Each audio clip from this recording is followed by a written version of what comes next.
Good morning. Morning. I was able to make Bible school on Thursday. The kids had a good time. We had a large group. I appreciate all those that helped and assisted in making the Bible school a success this year. Well, it wasn't long ago we celebrated Mother's Day. Just a couple of weeks ago, so to speak. And moms definitely deserve to be honored and celebrated.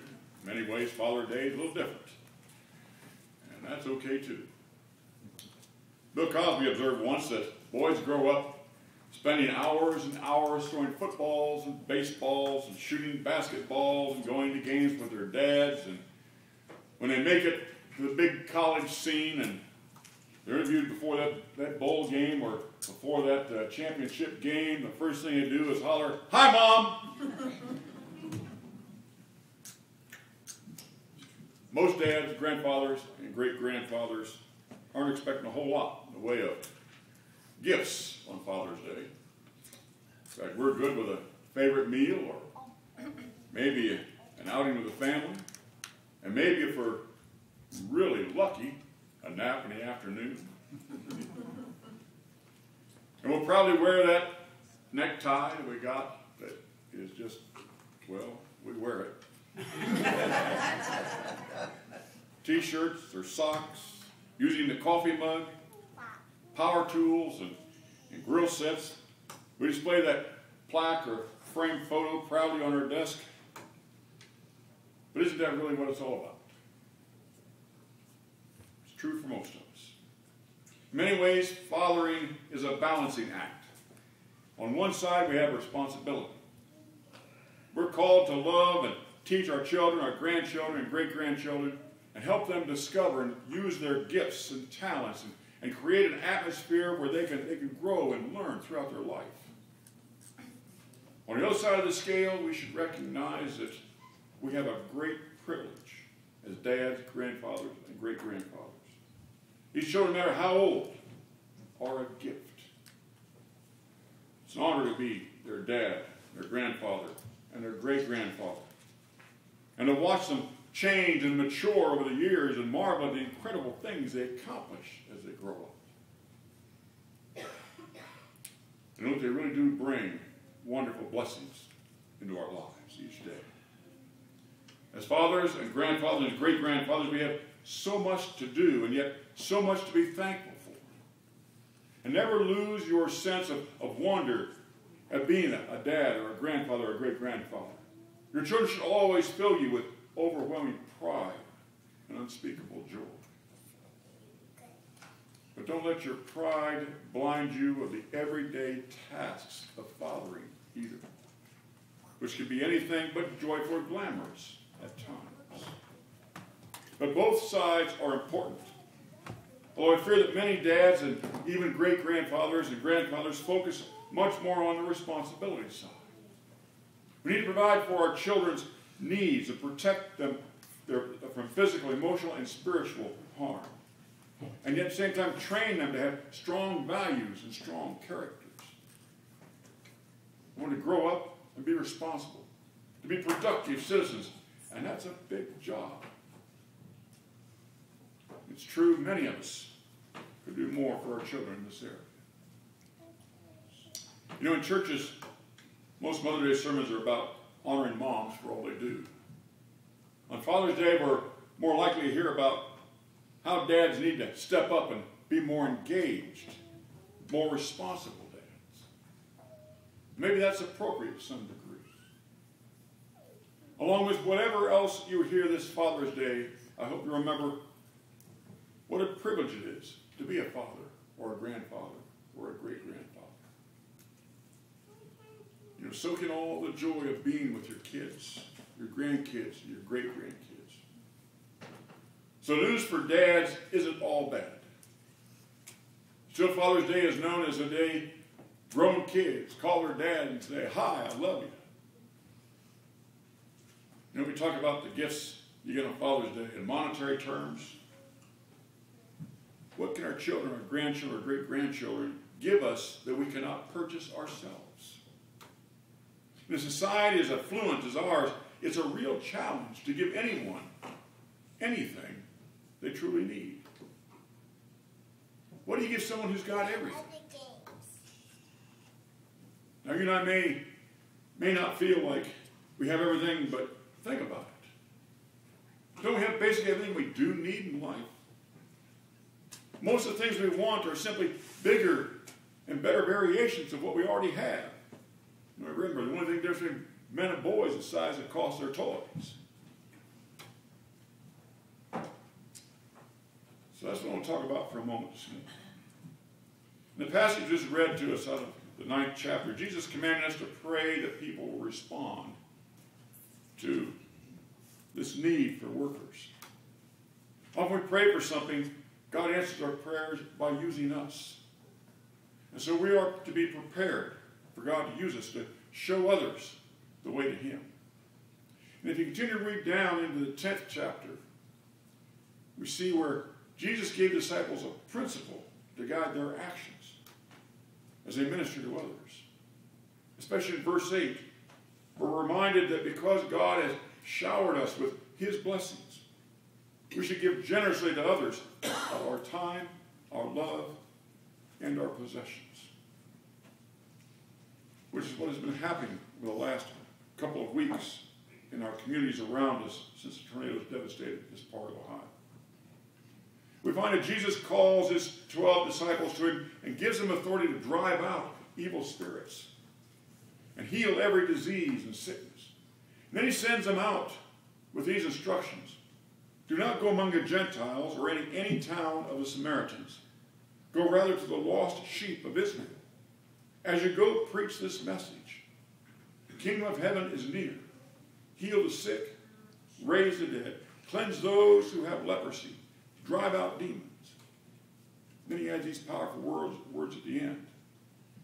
Freely you have received, freely give. Here's the motivation for all evangelism, all the works of justice, and all foreign missions. Freely you have received, freely give. You know, we have so much. That's the first big thing we see. We have so much. You know, a visitor from a third world country came to the United States. As he was riding through a subdivision, he noticed a car backing out of a garage. And he said, with amazement, you even have houses for your cars. It reminds us of something that humorist Will Rogers once said in the midst of the Great Depression. Will Rogers, who had seen grinding poverty in other parts of the world, said of America, we hold the distinction of being the only nation that ever went to the poorhouse in an automobile. Dr. Samuel Zumwalt tells about one of his friends who was a recovering alcoholic. And when his friend went on a mission trip to Honduras, their whole world was shifted. She said, Dr. Zumwalt, I've always felt poor since I lost my big 4-bedroom house in a divorce. Then I came to Honduras and saw how the victims of Hurricane Mitch were thrilled to have these 2-room houses that they were building there. She said, I came back to my 600 square foot condominium and I saw I live in a palace compared to them. I'm rich. I never knew it until I went to Honduras. We are rich. If only we knew it. That's why we need to listen closely to Jesus' words, freely you have received, freely give. Motivational speaker Tony Robbins tells about something life-changing that occurred on Thanksgiving Day many years ago. He was a young boy, woke up with a sense of foreboding. His family was in dire financial straits. They didn't have much to look forward to that Thanksgiving Day, just a meager meal. And they were too proud to ask for charity. This led to frustration and harsh words between mom and dad. And the boy was devastated to watch his mother and father become more and more angry and depressed with each passing hour. And then said there was a loud knocking at the front door. An unexpected knock on the door. And standing there was a tall man in rumpled clothing, grinning broadly and carrying a huge basket. In that basket was a multitude of good foods: turkey, stuffing, pies, sweet potatoes, canned goods. Man at the door said, this is from someone who knows that you're in need and wants you to know that you're loved and cared for. And the father protested and tried to refuse the man holding the basket. I'm just a delivery person. Have a great Thanksgiving. In that brief encounter, says Tony Robbins, this young man's life was changed. The kindness of this stranger would never be forgotten. The young man vowed that someday he'd repay that grand gesture. By the time this young man was 19 years old, he had begun to fulfill that promise. That Thanksgiving with his own earnings, he set out to purchase groceries not for himself, but for two families that he knew were in need. And when he arrived at the first house, he was greeted by a Latino woman with 6 children. Her husband had just abandoned him only a couple of days earlier. And there was no food in the house. So you imagine the pandemonium when this young man went to his car and started bringing in turkey and stuffing and sweet potatoes and canned goods and all the things that he had bought for the family. The children shrieked and the mother started exclaiming, you are a gift from God. You are a gift from God. He says, young man says, no, I'm just a delivery boy. Is a gift from a friend. The young man was sharing with others because someone first shared with him. Actually, the story is about Tony Robbins himself. He was a boy who was stressed out because the family received that Thanksgiving basket, and who turned around and began giving out similar baskets at 19 years of age. And because a motivational speaker, he was achieving astounding success. Robbins also started a foundation that has given Thanksgiving baskets to hundreds of thousands of people over the years. Freely you've received, freely give. We're rich. If only we knew it. Thus we need to listen closely to Jesus' words. Freely you've received, freely give. Here's a motivation for all our good works. Of course, when Jesus spoke these words to his disciples, he wasn't talking about financial blessings. He was talking about the spiritual blessings the disciples had received through him. His love, his grace, his peace. He was asking them to go out into the world and to share the faith that he had nurtured in them.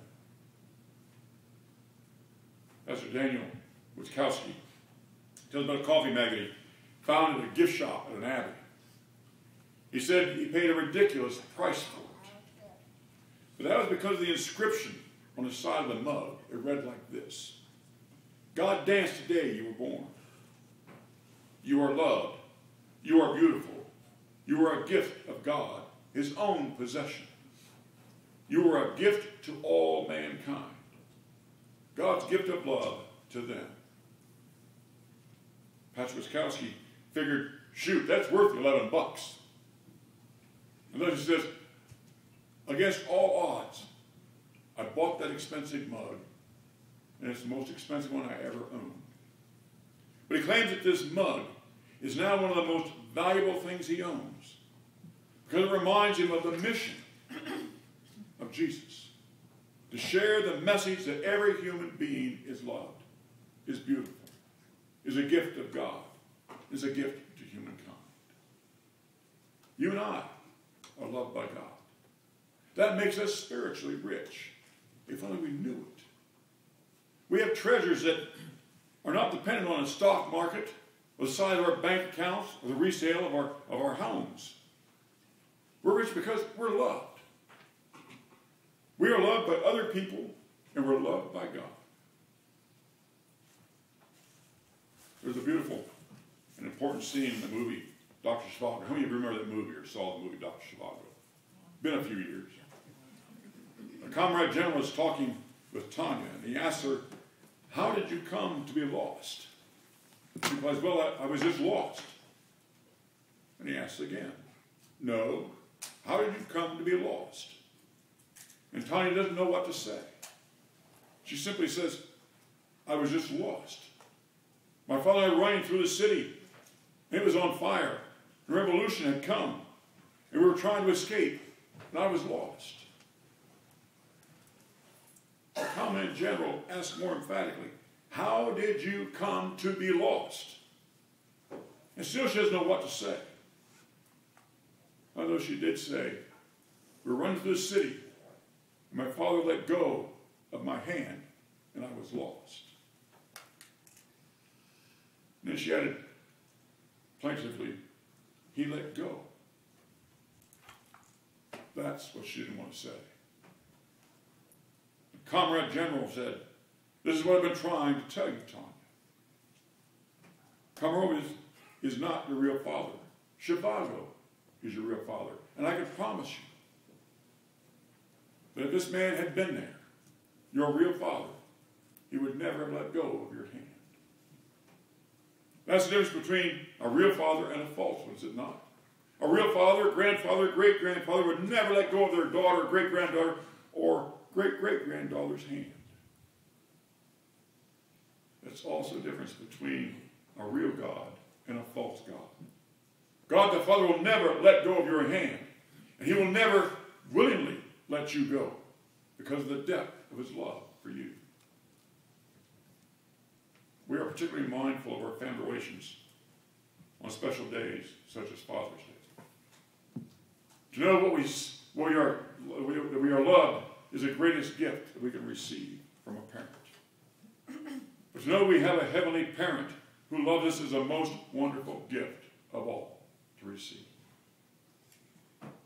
The God of all the universe loved us so much he sent his only Son to die on the cross to show the depth of his love for us. And now it's our job to take that love to others. Freely you received, freely give. In 1995, Cal Ripken Jr. broke what many believe was baseball's unbreakable record. That was Lou Gehrig's record of consecutive ball games, 2,130. Known as baseball's all-time Ironman, Ripken retired from baseball in 2001 after 21 seasons with the Baltimore Orioles. His name appears on the record books repeatedly. Most notably, as one of the only 7 players in history to amass 400 home runs and 3,000 hits. Ripken regularly gives the credit for all his accomplishments the example and teacher of his father, Cal Ripken Sr. Cal Ripken Sr. was a former baseball player, coach, and scout for the Orioles. In 1987, 1988, Cal Ripken Sr. managed the Orioles, and both his sons, Carl Ripken Jr. and his brother Billy, played on the same team, which also was a first baseball record history. In 1996, Cal Ripken Sr. was inducted into the Orioles Hall of Fame, and Cal Ripken Jr. was asked to say a few words about his father. It was an emotional moment. And the young man struggled to find just the right words to say to the crowd. And finally, he decided to tell a story about his own 2 children, Rachel, who was 6 years old, and his little brother, Ryan, who was 3. They'd been bickering for weeks, and one day Ripken heard Rachel taunt Ryan. She said, "You're just trying to be like Daddy." After a few moments, Cal asked Rachel, he said, "Well, what's wrong with trying to be like Dad?" When he finished telling that story, Cal Ripken Jr. looked at his father and said, "That's what I've always tried to do, to be like my dad." And that's what Christ expects of his disciples. He expects us to try to be like Dad, to be like our Heavenly Father, who gave himself so completely for the world. Freely you have received, freely give. That's our challenge on this Father's Day. So let's get with it.